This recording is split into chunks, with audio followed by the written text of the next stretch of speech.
buaya dan seekor burung penyanyi yang lagi nongkrong di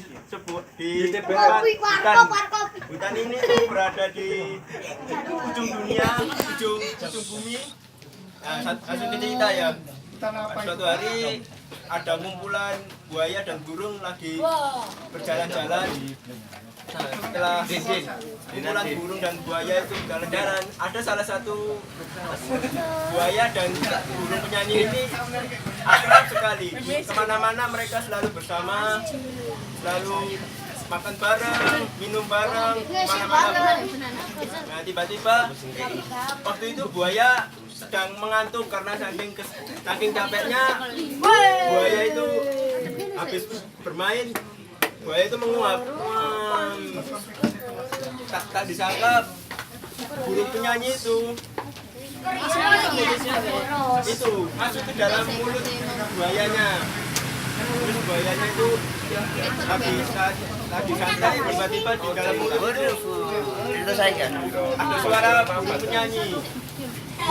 Pikir buayanya, kok suaraku sangat merdu sekali.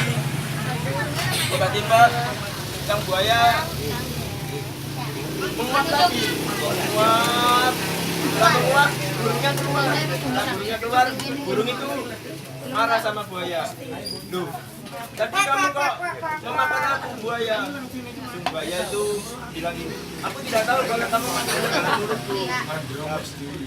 Buaya itu bilang begitu, burung penyanyi itu langsung marah dan pergi meninggalkan sang buaya.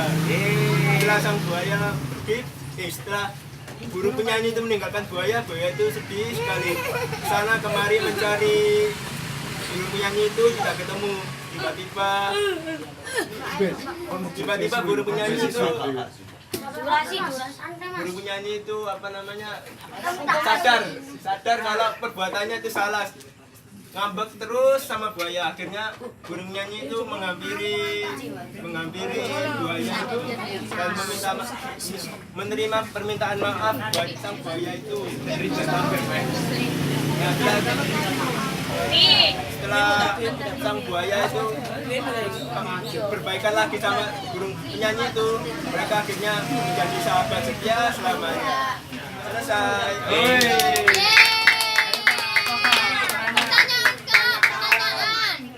Ada di mana, Kak? Bentar, wong belum selesai pertanyaannya kok. Ini.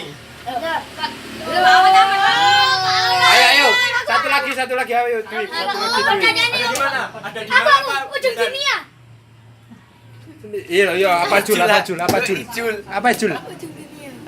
Iya. Sekian cerita dari kakak. Mohon maaf apabila ceritanya kurang jelas ya. Ya. Terima kasih.